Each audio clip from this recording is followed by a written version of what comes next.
Halo semuanya, kita akan membahas performa keuangan perusahaan SMGR secara mendetail dengan pendekatan investasi fundamental. Pertama, mari kita lihat pertumbuhan pendapatan perusahaan.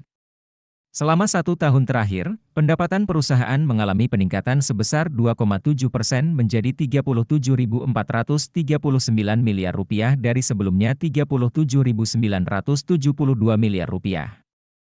Jika ditinjau dari rata-rata per tahun selama 5 tahun terakhir, CAGR, pertumbuhan pendapatan perusahaan adalah sebesar 5,4%.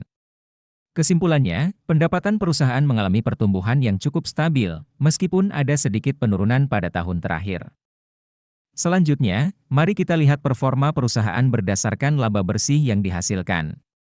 Selama 1 tahun terakhir, laba bersih perusahaan mengalami peningkatan sebesar 2,7% menjadi Rp2.517 miliar dari sebelumnya Rp2.449 miliar. Jika ditinjau dari rata-rata per tahun selama 5 tahun terakhir, CAGR, laba bersih perusahaan mengalami penurunan sebesar minus 1,0%. Kesimpulannya, meskipun laba bersih meningkat pada tahun terakhir, perusahaan mengalami penurunan laba bersih dalam jangka panjang. Mari kita lihat profitabilitas perusahaan berdasarkan gross profit margin dan net profit margin. Gross profit margin perusahaan mengalami penurunan dari 31,5% menjadi 27,3%.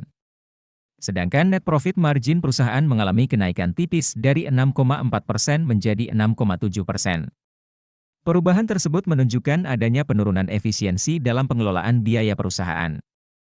Sekarang mari kita tinjau kinerja perusahaan berdasarkan return on asset, ROA, dan return on equity, ROE. ROA perusahaan turun dari 3,2% menjadi 2,9%, sedangkan ROE perusahaan turun dari 6,3% menjadi 5,6%. Penurunan ini menunjukkan adanya penurunan efisiensi penggunaan aset dan modal perusahaan.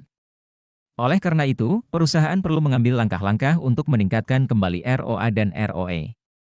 Untuk melihat kesehatan keuangan perusahaan, mari kita perhatikan debt-to-equity ratio. Tahun lalu, perusahaan memiliki rasio hutang terhadap ekuitas sebesar 0,4 kali, sedangkan tahun ini rasio tersebut turun menjadi 0,3 kali. Penurunan rasio ini menandakan bahwa perusahaan memiliki struktur modal yang lebih sehat dan risiko hutang yang lebih rendah. Sekarang, mari kita lihat skor kerangka investasi fundamental ala Warren Buffett, salah satu investor terkenal di dunia. Dalam kerangka ini, SMGR mendapatkan skor 2 poin dari total 6 poin. Jika ingin mengetahui penjelasan lebih detailnya, kalian bisa mengunduh aplikasi investor yang bisa kalian temukan di deskripsi video ini. Nah, sekarang kita akan membahas tahap yang paling ditunggu-tunggu, yaitu valuasi. Valuasi adalah proses penilaian nilai perusahaan berdasarkan berbagai faktor seperti pendapatan, laba, dan aset. Margin of safety adalah konsep yang digunakan dalam valuasi di mana harga saham yang kita beli harus lebih rendah dari nilai intrinsiknya. Dengan memiliki margin of safety, kita dapat melindungi investasi kita dari risiko yang mungkin terjadi. Jadi, ketika kita melakukan valuasi, kita harus mempertimbangkan margin of safety agar kita bisa membuat keputusan investasi yang lebih bijaksana. Saat ini, harga saham SMGR adalah Rp6.250. Berdasarkan valuasi dengan menggunakan rasio price to book, PB, nilai wajar saham SMGR adalah Rp9.891. Jadi, pada saat ini, margin of safety-nya adalah 36,8%. Selain itu, jika kita menggunakan rasio price to earnings, P, pada valuasi, nilai wajar saham SMGR adalah Rp7.629. Dengan demikian, margin of safety-nya pada saat ini adalah 18,1%. Nah, itu tadi penjelasan mengenai performa keuangan perusahaan SMGR dan valuasinya.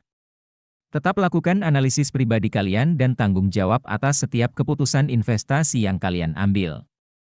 Terima kasih sudah menonton.